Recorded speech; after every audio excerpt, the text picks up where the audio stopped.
बहुत बहुत धन्यवाद सभी साथियों का, आपका हृदय से आभार। इतनी गर्मी में भी आप लोग इतनी बड़ी संख्या में आए हैं। मुझे कुछ साथियों ने कल बताया कि पत्रकार बंधु कह रहे हैं कि भैया कैंप में आप प्रेस कॉन्फ्रेंस करते हैं, वहाँ गर्मी बहुत लगता है। तो भैया कभी कभी आप लोग भी गर्मी का मजा लीजिए, ताकि बिहार की जनता किस परिस्थिति में रह रही है उसका एहसास आपको पहले से भी है, थोड़ा थोड़ा उसका अनुभव हम लोग को साथ में भी मिल के करना चाहिए।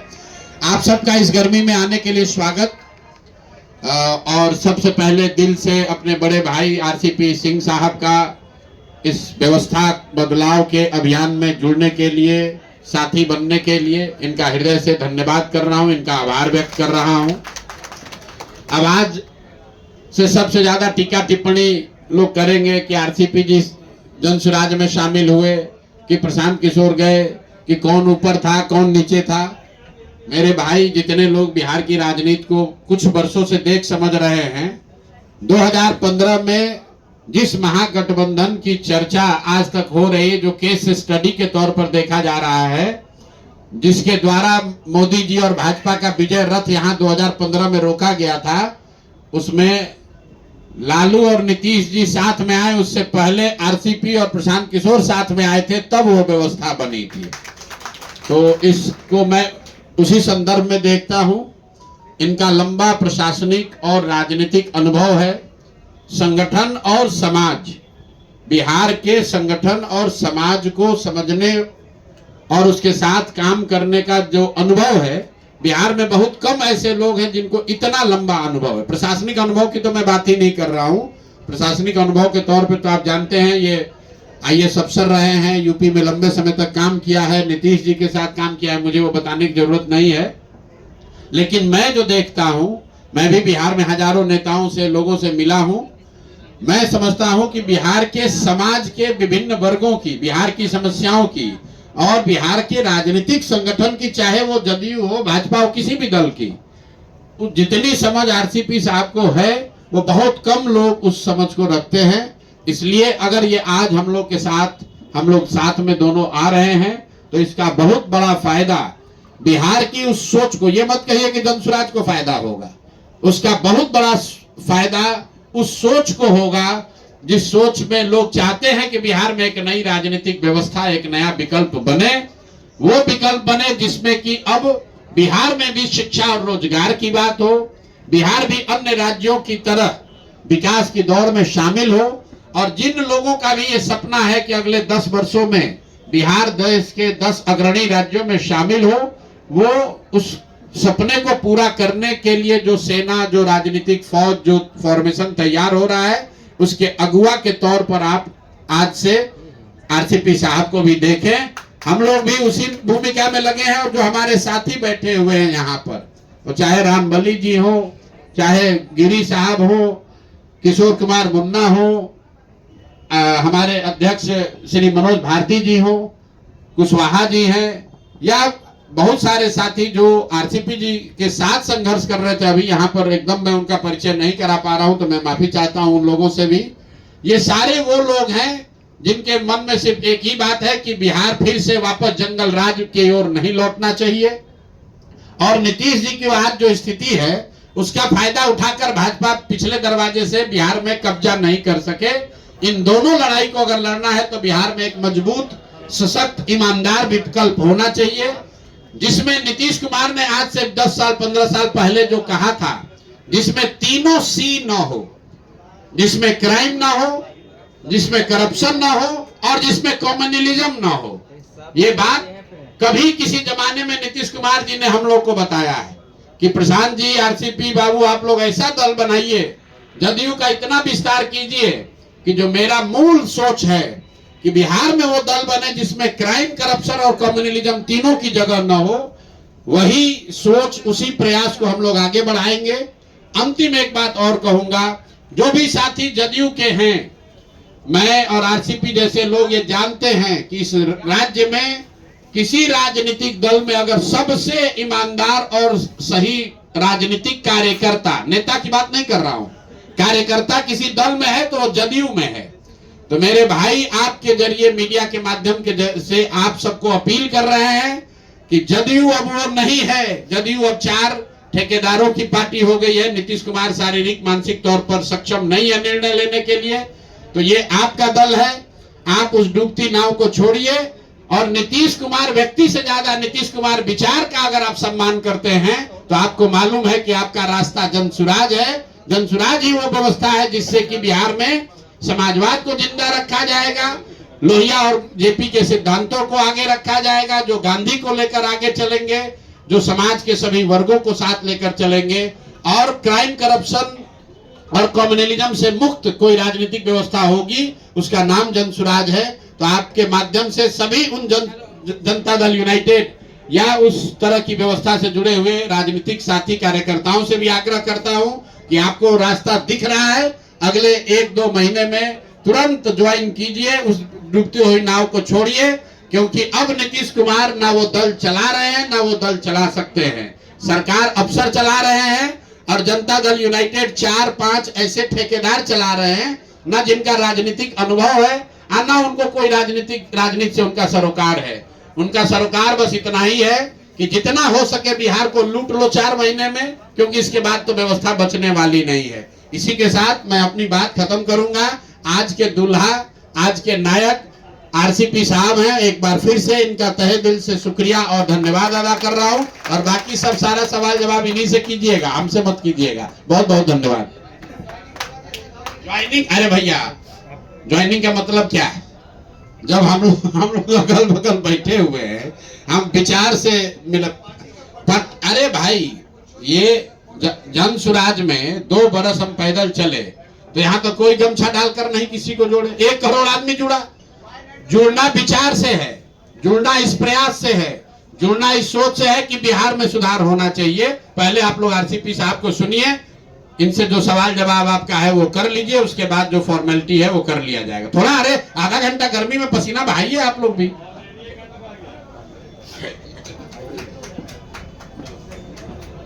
बहुत बहुत धन्यवाद, बहुत बहुत धन्यवाद प्रशांत जी। और आज यहाँ मौके पर पार्टी के है अध्यक्ष आदरणीय मनोज भारती जी, संचालन कर रहे हैं हमारे किशोर उन्ना जी, और हमारे बगल में बैठे हुए हैं बिहार के नामी गिरामी पटना हाई कोर्ट के सम्मानित वकील हमारे वाई गिरी साहब, जनसुराज के सभी सम्मानित पदाधिकारीगण हमारे साथ। आप सबकी आवाज़ पार्टी के बहुत सारे हमारे यहाँ पदाधिकारी आए हुए हैं और मीडिया के सभी साथियों। सबसे पहले तो मैं प्रशांत जी को बहुत बहुत धन्यवाद देना चाहता हूं कि आज हम तो पिछले सप्ताह भी नहीं सोचे थे कि 18 तारीख को रविवार के दिन आप सबकी आवाज़ पार्टी का विलय हम लोग जनसुराज में करेंगे। देखिए, मैं तो इन सब चीज़ों में विश्वास करता हूं, और आज रविवार का दिन है। हम लोग सूर्य के उपासक हैं, बिहार में छठ की पूजा सब करते हैं, तो आज सूर्य भगवान का दिन है। बहुत ही हमारे लिए तो शुभ है, ये तो महत संयोग है। और न मैंने कभी सोचा था, न मेरे किसी साथी ने सोचा था कि इतना शीघ्र ये होने वाला है, लेकिन ये हो गया। हम लोगों का ये जो प्रयास हुआ है, देखिए मैं इस बात को मानता हूं कि कहीं न कहीं से आशीर्वाद रहता है तभी ये सब हो पाता है। तो सबसे पहले तो जितने भी हमारे यहाँ नेता हैं जनसुराज के, उनके प्रति भी मैं आभार प्रकट करना चाहता हूं। और आप लोग भी 2 वर्षों से ज्यादा समय से पूरे बिहार का दौरा किए, कोई इलाका नहीं है जहां आप नहीं गए, पैदल गए। मैं भी समझिए कि बहुत वर्षों से पैदल तो नहीं, लेकिन बिहार के हर एक कोने को छाना है। और हम प्रशांत जी अभी बैठे हुए हैं, अभी चर्चा हम लोग कर रहे थे 10 साल पूर्व 2015 में हम लोग जिसकी चर्चाएं कर रहे थे, महागठबंधन की जो सरकार थी, किस प्रकार से मेहनत किया गया था और कामयाबी हासिल हुई थी। आप भी जानते हैं, हम लोग भी समझते हैं कि सबकी अपनी अपनी एक खासियत होती है। और बिहार में भी क्या है, सब लोग बोलता है कि साहब 2 बहुत मजबूत संगठन है, एनडीए है, इंडिया है। हमने कहा कि एनडीए में भी हम लोग काम किए हैं, इंडिया में भी काम किए हैं, और हम दोनों तो इन लोगों के लिए मजदूरी किए, मजदूरी किए। और अपनी पहली बार जब अपना घर हम लोग बना रहे हैं तो भाई ये तो मजदूरी नहीं, ये तो अपने लिए हम लोग करेंगे। और हमारा घर क्या है? हमारा घर ये सुंदर बिहार, खुशहाल बिहार है। और इसके लिए आप देखिए, जहां भी आप देखते हैं, जहां मैं सुनता हूं प्रधानमंत्री जी को बहुत कस करके कहते हैं कि 2047 में विकसित भारत बनाना है, बिहार के बारे में चर्चा नहीं होती। बिहार में कहीं आप लिखा रहेगा विकसित बिहार, लेकिन जितने भी पैमाने हैं, जितने भी मानक हैं, अगर देखिएगा बहुत बहुत पीछे हैं। मैं एक बार नहीं, मैं कई बार मीडिया साथियों के सामने कर रहा हूं, मैं रिपीटिंग करने के बावजूद भी मैं कर रहा हूं कि आप देखिए किसी भी प्रदेश के प्रति व्यक्ति आए, भाई भारतवर्ष में करीब करीब 2 लाख रुपया है, बिहार में आज भी 60,000 नहीं पार कर पाया। और 2047 में जब राष्ट्रीय आय 15-16 लाख हो जाएगी, तो अगर यही स्पीड रहा तो बिहार उस समय भी 3-4 लाख पर रहेगा। तो जरूरी किस बात की, जिसकी चर्चा प्रशांत जी कर रहे थे कि भाई वो बिहार, यहाँ क्या होता है, सब लोगों को डिमोरलाइज किया जाता है कि बिहार में कुछ नहीं है। क्या बोलते थे कि यहाँ बालू है, फिर एक नाम ले लेते, मैं नाम नहीं लूंगा, और फिर कहते थे आलू। मतलब कहीं यहाँ कोई खनिज संपदा है ही नहीं।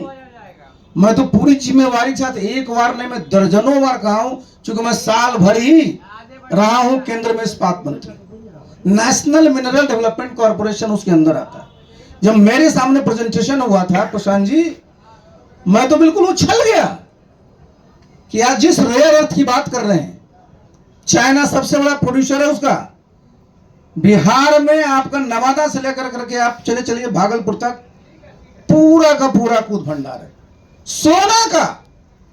कहीं आज भारत में खुदाई नहीं हो रही है, बिहार में एक जगह नहीं 2-2 जगह सोना का कूद भंडार है, टंगस्टन का अकूत भंडार है, बहुत सारी चीजें। और आप कहिएगा कि या तो आप तो रहे नीतीश बाबू के साथ थे, तो कहा ने उनको बताए थे?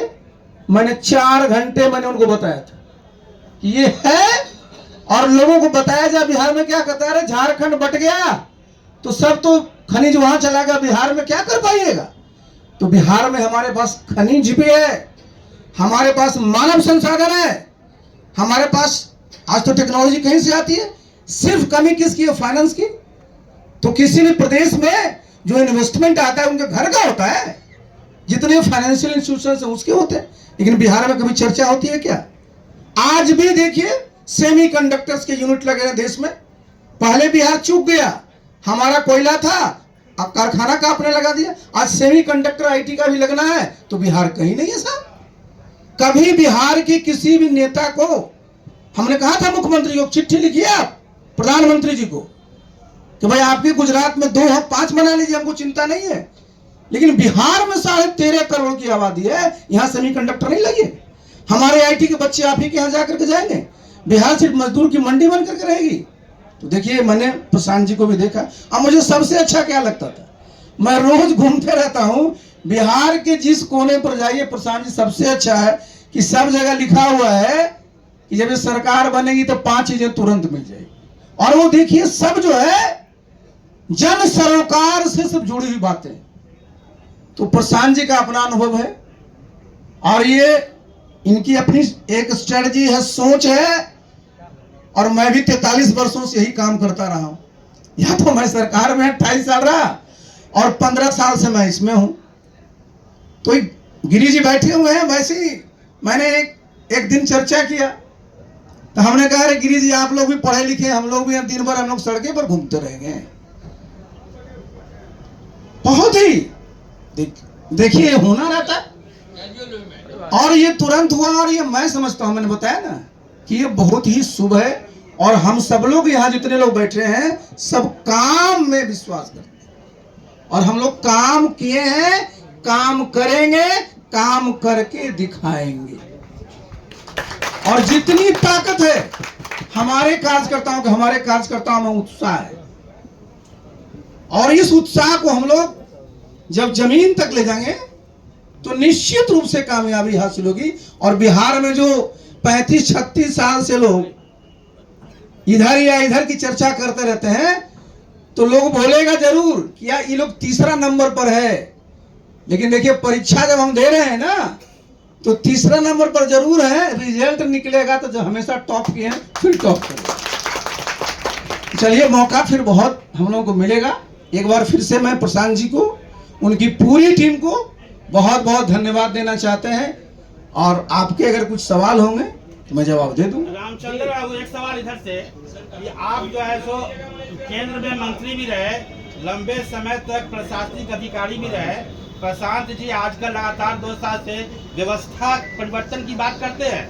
आप व्यवस्था से जुड़े हुए रहे और आपके अंदर भी व्यवस्था परिवर्तन की बात उस समय रही होगी, तो आप अपने समय क्या परिवर्तन लाए और आज आप कैसे समझते हैं कि प्रशांत जी के नेतृत्व में जो बिहार में पुराना व्यवस्था है वो परिवर्तन हो पाएगा? देखिए, व्यवस्था का मतलब क्या होता है? व्यवस्था का मतलब होता है कि जितने तरह के आपके कानून बने हुए हैं, जितने तरह के आपके नियम बने हुए हैं, उसमें बदलाव आते रहना चाहिए। कोई व्यवस्था परिवर्तन का मतलब कोई जो होता है ना, जो जिसको हम लोग कहते हैं जब कोई रिवॉल्यूशन होता है, कि आपने सत्ता का सिर्फ जो है उसको परिवर्तन कर दिया, एक्स की जगह वाई आ गए। व्यवस्था का मतलब क्या? देखिए देखिए देखिए जरा आप लिखिए, इनकी पार्टी का नाम क्या? अब हम लोग जिसमें आ गए हैं, जन सुराज। सुराज का मतलब ही होता है गुड गवर्नेंस। और अगर गवर्नेंस का क्या होता है कि जो भी आपकी पॉलिसी है, चाहे वो सर्विसेज की चीज हो, कोई सुविधा देने की बात हो, किसी चीज की बात हो, हैसल फ्री जिनके लिए है वो मिले। अब आप कहिएगा, आज मैं बता रहा हूं, मुख्यमंत्री जी कहते हैं कि हमारा कार्यक्रम है सरकार आपके द्वार, और चले जाइए, कौन सा काम सरकार किसी भी घर में जाकर कर रही है? और मैंने एक बार नहीं, मैंने आपको एक उदाहरण देता हूं, तब आपको और स्पष्ट होगा। हमारे विद्यार्थी हैं, उनको आय प्रमाण पत्र चाहिए, उनको जाति प्रमाण पत्र चाहिए, उनको निवास प्रमाण पत्र चाहिए। जब पूछिएगा मुख्यमंत्री से, कहेंगे सब ऑनलाइन कर दिए हैं। जब वो लड़का अप्लाई करता है तो पता चला उनका सर्वर डाउन है। और ऑफलाइन बिना पैसा दिए कहीं नहीं मिलता है, इंक्लूडिंग उनके हरनौत ब्लॉक में। मैंने कहा था। अब आप कहिएगा आप क्या करिएगा? व्यवस्था में एक उदाहरण के साथ में बता रहा हूं। मैं बार बार बोलता रहा हूं कि जब इलेक्शन कमीशन प्रत्येक नागरिक को अपना वोटिंग कार्ड दे सकता है, तो भाई हम क्यों नहीं बिहार के सभी लोगों को, हमारे पास सब इंफ्रास्ट्रक्चर है, लोग हैं, उनके घर पर प्रतिवर्ष 31 मार्च के पहले ये जो प्रमाण पत्र है पहुंचा दिया जाए, या उनका अधिकार है। आप देखिए, दूसरा ले लीजिए, रेवेन्यू का मामला आता है। आज अगर आपको अपना जो है म्यूटेशन कराना है, दाखिल खारिज कराना है, अरे साहब आपके तो जूते खियाएंगे जो खियाएंगे ही। कितना पैसा लगता है? बगल में चले चलिए, हम उत्तर प्रदेश में रहे थे, दाखिल खारिज बिल्कुल मीटिंग प्रधान के वहां प्रधान होते मुख्य काम था, कलेक्टर का, एसडीओ का, जो भी हमारे थे, सबके सामने पूरी खतौनी की रजिस्ट्री की बाई पढ़ा जाता है। और जहां किसी को मृतक पाया गया, पूरे गांव के सामने बोल करके उनका जो वारिस होता था नाम दर्ज किया। ना कोई घपला होता है, ना कोई धंधा होता है। यहां पता चला कि साहब यहां जाइएगा, जिस अंचल को कोई पूछता नहीं था, मैं मजाक में प्रशांत जी को कह रहा था कि अंचल एक जमाने में ड्राई पोस्टिंग थी, अब ब्लॉक था जो वेट पोस्टिंग था, अब उल्टा हो गया है। तो ये देखिए, आप कोई छोटी छोटी चीजों को करेंगे तो परिवर्तन दिखेगा, और वही सुशासन है। आरसीपी एक सवाल है आपके ऊपर कि जब आप सरकार में थे तो आपके ऊपर एक आरोप लगता था आरसीपी टैक्स लिया जाता है सरकार में जब रहते थे। बहुत बढ़िया। देखिए, उस समय तो हम आरसीपी टैक्स ले रहे थे। हम तो 2015 के बाद, 2010 के बाद तो नहीं रहे, और 2022 के बाद तो हम पार्टी भी छोड़ दिए, तो अब कौन टैक्स ले रहा है? आरसीपी जी, आप लगातार नीतीश जी के साथ में एक समय था कि नीतीश जी के आप दाएं बाएं सब हाथ थे, आपने कई पार्टी बदली, अपनी पार्टी बनाई, साथ ही सोचे कि पार्टी में आने का इंतजार करके आपने सोचा कि साथ में। देखिए, कई पार्टी नहीं बदली, जरा सुनिए, इसको करेक्ट कर लीजिए। भाई हम 2010 तक एक सरकारी सेवक थे। उसके बाद नीतीश बाबू के साथ हम पार्टी में ज्वाइन किए। उस पार्टी के हम राष्ट्रीय अध्यक्ष भी रहे। वो क्या परिस्थिति हुई एक बार ना, मैं कई बार बोल चुका हूं, उस पर मैं नहीं जाऊं। मैं, आप जानते हैं कि मैं एनडीए में, वहां पर मैं केंद्र में मंत्री था। यह संयोग, मैं फिर बता दूं कि भारतवर्ष के जैसे प्रशांत जी जितने नेता हैं सभी पार्टियों को सबको जानते हैं, उसी तरह से मैं भी जितने बड़े बड़े नेता मैं सबको 1 to 1 जानता हूं। तो जब मैं एनडीए में था, मेरे बीजेपी के जितने नेता रहे, नंबर 1, नंबर 2, नंबर 3, सबसे मेरे पर्सनल संबंध रहे। उन लोगों ने कहा कि भाई आरसीपी जी हमारे साथ रहिए। हम लोग थे, आप जानते हैं, हम 1.25 साल तक रहे। हम उनको बोले भी कि आप हमारा काम लिखिए, नहीं तो ना आपको फायदा होगा ना हमको फायदा होगा। आप जानते हैं बहुत बड़ी पार्टी है, 18 करोड़ लोग की पार्टी है, हम लोग बैठे नहीं रह सकते। तो हमने अपनी पार्टी बना ली। आप कहिएगा आप काहे कर लिए, तो मैंने बताया ना आपको कि हम भी जब से पार्टी बनाए क्षेत्र में घूम रहे हैं, प्रशांत जी भी क्षेत्र में घूम रहे हैं। जब हमने देखा सब लोगों से हमारे साथी है, तो देखिए हमारा 2025 का चुनाव है। हम अगर बहुत वर्षों तक मेहनत करेंगे तो फैलाव आएगा, लेकिन जब हम दोनों मिलते हैं, जो इनकी खासियत है जो हमारी खासियत है, तो जो काम हम 5 साल में कर सकते तो वो 5 महीना में हम कर लेंगे। बहुत सीधी सी बात है। पिछले 3 साल आरसीपी बाबू एक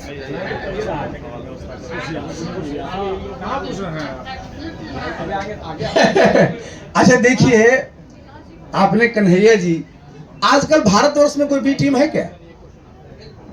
सारी टीम ही टीम होती है।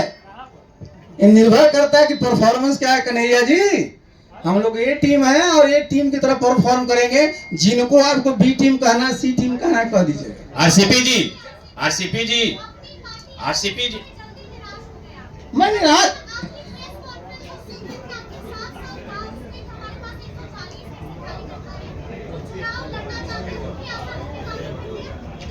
बहुत बढ़िया आपने बात। बिहार में विधानसभा कितने? 243। हमारे पास एक मैं बता दूं, चूंकि मैं संगठन का आदमी, चूंकि आपने छेड़ा है, तो आज जरा जान लीजिए 534 प्रखंड है। सभी प्रखंडों पर हमने अध्यक्ष बनाया, सभी जिलों में अध्यक्ष बनाया। हमारे पास जो आपने 140 बोला ना, 155 हमने विधानसभा प्रभारी बनाए कि भाई विधानसभा को देखिएगा। लेकिन मैंने बताया ना कि भाई हम जब ये करने जा रहे हैं तो नीचे तक हमारी बात पहुंचना इतना आसान नहीं है। लेकिन हमने बताया ना कि जो प्रशांत जी की खासियत है, इनके साथ जो चीजें हैं, इतने से जो काम किए हैं, तो इनके साथ जब हम मिलते हैं तो ऐसा तो है नहीं कि हमारे जितने कार्यकर्ता हैं उनकी जगह नहीं, वो सब लोग तो वहीं से हैं। इन्होंने एक अच्छी बात कही ना कि भाई मैं एक बार नहीं तो बार बार बोलता हूँ, तो हमारी तरफ से प्रशांत जी बोल दिए। मैं जेडीयू वाले को अपील करते रहता हूँ ना कि भाई पार्टी को हम लोग बूथ स्तर पर पहुंचाए। अभी 4 लोगों ने अवैध कब्जा कर लिया, तो अवैध कब्जा को छुड़वाने के लिए हम लोग अकेले लगे हुए थे, और हम तो दोनों 2015 में साथ ही काम कर रहे थे ना। तो देखिए उसमें कहीं कोई कंफ्यूजन नहीं है। और हमारे जितने कार्यकर्ता है आप पता कर लीजिएगा।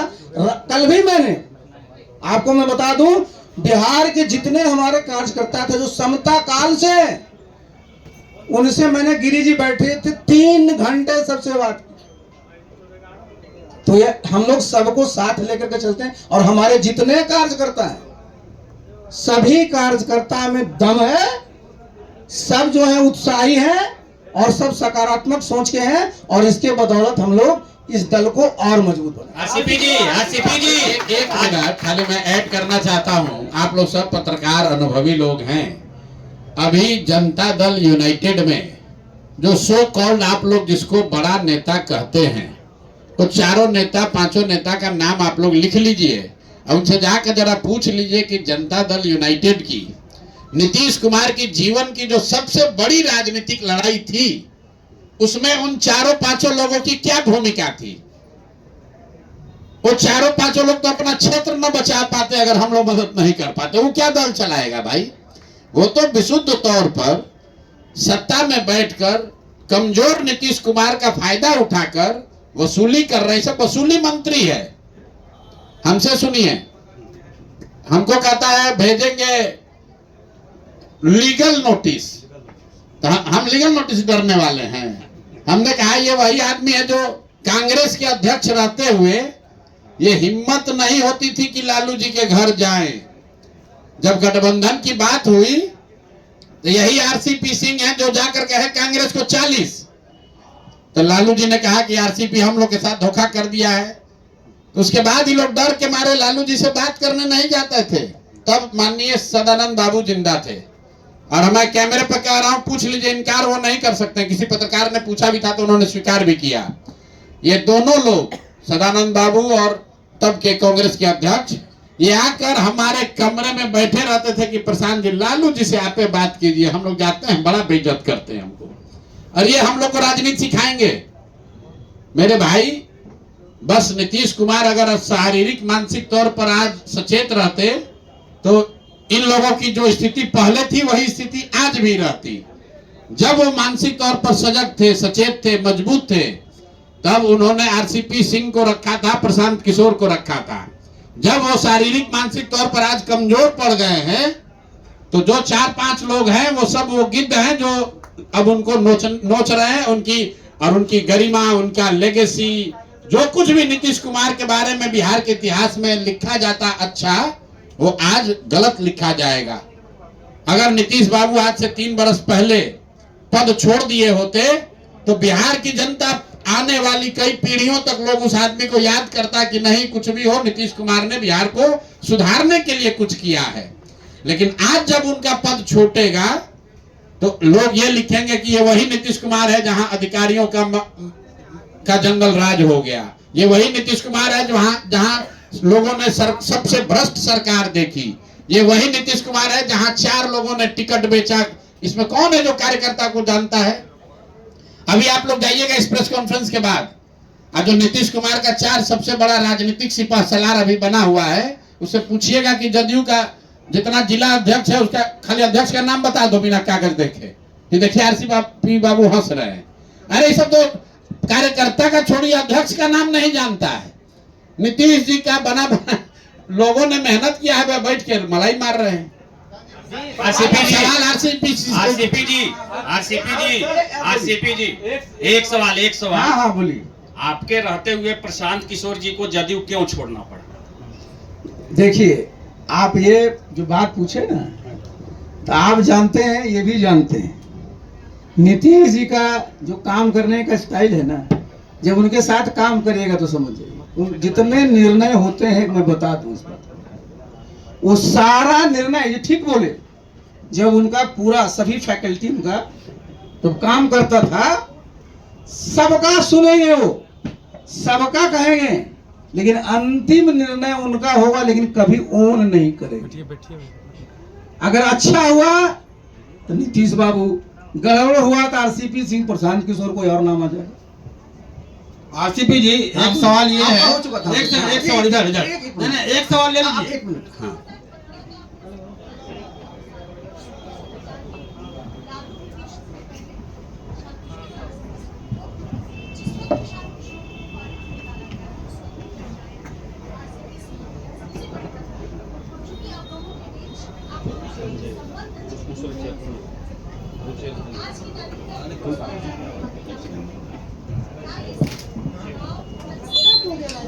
देखिए, आपने जो कहा ना, तो मेरे तो कभी ये दिमाग में भी नहीं है। प्रशांत जी कहाँ रहते थे? प्रशांत जी जिस घर में हम रहते थे वहीं रहते थे। और मैं इनको एक बार नहीं, मैं बार बार बोलता हूँ कि हम लोग तो, हमारी 2 बेटियां, हमारी पत्नी है, हम कहते थे कि भाई 4 वोट में 3 वोट तो आप ही का है। तो ये जो लोग बाहर फैलाए ना, अच्छे बताइए, हमारा उसमें प्रशांत जी से किस बात के लिए वो होगा? तो जिसने भी मार्केट में बात की है, अरे क्या चीज का पावर, जरा बताइए, जरा मैं बताए। मैं सांसद था, 1 मिनट रुक जाइए, जी बोला है, मैं सांसद था, मैं तो सांसद का काम देखता था। संगठन में जो नीतीश बाबू काम देखते थे तो वो देखते थे, और जहां भी कहीं हम लोगों की चुनाव की बात होती थी, वहां होता था, तो चाहे हम हैं प्रशांत जी, अगर कोई भी चीज होता था हम लोग करते थे, कभी ये बात ही नहीं होती थी। और इस तरह की बात जब आप बोले तो हमको कुछ लगा कि अच्छा ये भी बात है। हाँ बोलिए। आरसीपी जी, इधर एक सवाल। आइए 1 मिनट रुकिए पहले।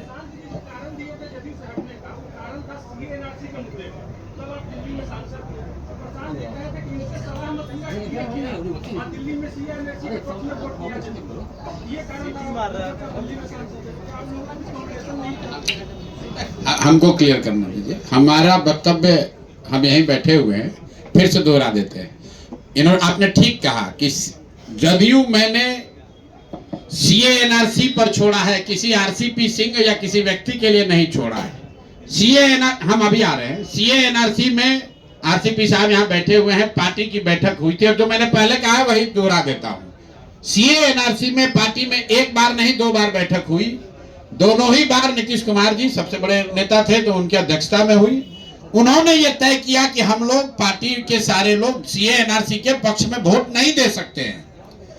जब सीए एनआरसी के पक्ष में वोट पड़ा तब मैंने नीतीश कुमार, उसमें आरसीपी जी कहीं नहीं है, मैं पटना आया, मैंने नीतीश कुमार से पूछा कि जब पार्टी में तय हुआ था तो ये निर्णय क्यों हो गया।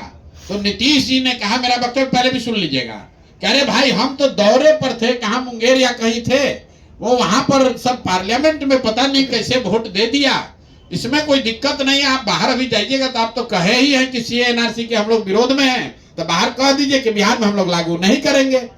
और नीतीश कुमार ने विधानसभा में ये बात जाके दोहराई भी कि सीए एनआरसी के पक्ष में हम लोग बिहार में इसको लागू नहीं करेंगे। लेकिन मेरा उस समय व्यक्तिगत ये मानना था कि जिस व्यक्ति को नेता मानकर मैं आगे चल रहा हूं, वो व्यक्ति अगर उनको सीए एनआरसी के पक्ष में वोट देना चाहिए तो हम लोग को सबको बताते।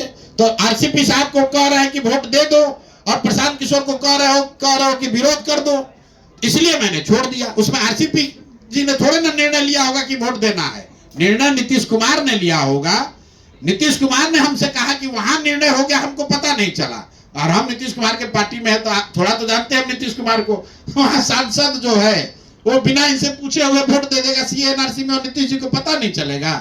तो जो उनका अपना स्वभाव है कि भाई वहां पर आरसीपी और ललन जी को बोल दो कि भाई वोट दे दो, यहाँ प्रशांत किशोर नाराज हो रहा है तो प्रशांत किशोर को तो कह रहे उन लोग को छोड़ो, उन लोग दे दिया, यहाँ पर हम लोग विरोध कर देंगे। इसी के तो विरोध में मैंने छोड़ा है। जहां तक किसी ने कहा आरसीपी और प्रशांत किशोर जी के बीच में कोई कटुता की बात, हम 3 वर्ष से बिहार में हैं और मैं दावे के साथ सभी आप साथियों को कह रहा हूं, एक बयान मेरा निकालिए जहां मैंने आरसीपी सिंह के बारे में एक भी बात बोली हो, एक बयान निकालिए। भाई जब मैं आया था यहाँ 2014 नवंबर में, नीतीश जी जब हमको दिल्ली मिले, उसके बाद दूसरा जिस व्यक्ति से उन्होंने मुझे मिलाया वो आरसीपी सिंह थे। जब हम लोगों ने काम करना शुरू किया तो आप में से कुछ पत्रकार देखे होंगे, इन्हीं का जो उस समय वो संजय गांधी का घर था, ये ठीक है कि हम लोग तो मजदूरी ही किए हैं। आप कह रहे हैं आरसीपी टैक्स लेते थे लेकिन इनको पटना में वो घर नहीं था, एक एमएलसी के घर में रहते थे। मतलब पूरे सरकार का घर ये इनके कहने पे अलॉट हो रहा है, लेकिन इस व्यक्ति ने अपने लिए घर नहीं लिया था। प्रशांत किशोर ने कैबिनेट बनाया होगा मिल के सलाह देकर, लेकिन प्रशांत किशोर मंत्री नहीं बने। यहीं बैठे हुए इनसे पूछिए कि कितनी बार नीतीश कुमार ने कहा बन जाइए। हमने कहा नहीं सर, हमें नहीं बनना है, हम लोग कोई मंत्री बनने थोड़ी आए हैं। यहाँ सरकार अच्छी चलनी चाहिए, व्यवस्था अच्छी चलनी चाहिए, साथ निश्चय होना चाहिए, बिहार विकास मिशन बनना चाहिए। 15 में जीतने के बाद आरसीपी मंत्री बने कि प्रशांत किशोर मंत्री बने, इनकी भूमिका ये होने वाली है कि जो जन स्वराज की व्यवस्था, जो बिहार में जनता का सुंदर राज बनाने का जो हम लोग का प्रयास है, उस प्रयास को बनाने में, चलाने में उसका नेतृत्व करने वाले जो लोग हैं, और हम लोग का क्या है, सही लोग, सही सोच, सामूहिक प्रयास। मैं रोज कहता हूं, मान लीजिए जब आरसीपी साहब नहीं थे तो भी हम क्या कहते हैं, भाई ये प्रशांत किशोर की पार्टी नहीं है, प्रशांत किशोर इसके नेता नहीं है। इसका नेता वो व्यक्ति होगा जो बिहार का सबसे काबिल व्यक्ति होगा, जिसको सारा समाज मानेगा। जो भी यहाँ बैठा हुआ आदमी है या यहाँ बैठा नहीं है, कहीं बाहर है, वो हमसे काबिल है तो वो उसका नेतृत्व करेगा। मनोज भारती जी जब अध्यक्ष बने तो मन से मैंने कहा, आज तक आपने सुना नहीं होगा कि मनोज भारती जी हमसे ज्यादा काबिल व्यक्ति हैं। आप मानिए या न मानिए, हम तो नेतरहाट नहीं कंपीट कर सके, हम तो भैया आईआईटी नहीं गए, हम तो आईएफएस नहीं बन पाए, इतने होशियार व्यक्ति नहीं थे। तो अगर ये हम इनको अपने से जेन्युइनली मानते हैं कि कई मायनों में हमसे काबिल है, इसलिए ये हमारे अध्यक्ष हैं। तो आरसीपी जी की भूमिका इस दल को लीड करने वालों में होगी, नेतृत्व करने वालों में होंगे इस दल को। और क्योंकि ये दल चलाने नहीं आ रहे भाई, दल तो ये जदयू को चलाए हुए हैं। 10 साल 15 साल इन्होंने दल चलाया है। जदयू जैसे दल को हमने चलाया, जिन दलों को हम लोग चुनाव लड़ाते हैं उसका ऊपर से नीचे हर चीज हम ही लोग चलाते हैं। वो सपना नहीं है। सपना ये है, कहा इन्होंने क्या कहा, आप लोगों को लगता होगा बहुत लंबी बात चली होगी। कुल जमा हम लोग 2 बार मिले हैं बस, प्रशांत जी आरसीपी दो ही। एक मिनट रुकिए, मैं आप समझिए, 2 बार मिले हैं इनसे। और उसमें भी 2 दिन पहले 1 बार मैं इनसे मिला हूं। उससे पहले 1 बार मेरी मुलाकात इनसे गिरी जी के घर पे हुई और 1 बार इनके घर पे हुई। उसके बाद हम लोग कहीं नहीं मिले हैं। कोई टेलीफोन वार्ता नहीं, कोई शर्त नहीं, कोई प्लान नहीं। बस इतनी बात हुई कि बिहार सुधरना चाहिए और एक नई व्यवस्था बने, लालू का जंगल राज कहीं वापस ना आ जाए और कहीं भाजपा नीतीश कुमार को सामने रखकर पीछे दरवाजे से घुस ना जाए। हम लोग दोनों लगे हुए हैं, दोनों हम लोग साथ में चलेंगे तो जो इन्होंने कहा जो काम 5 वर्ष में हो सकता है वो 5 महीने में हो जाएगा।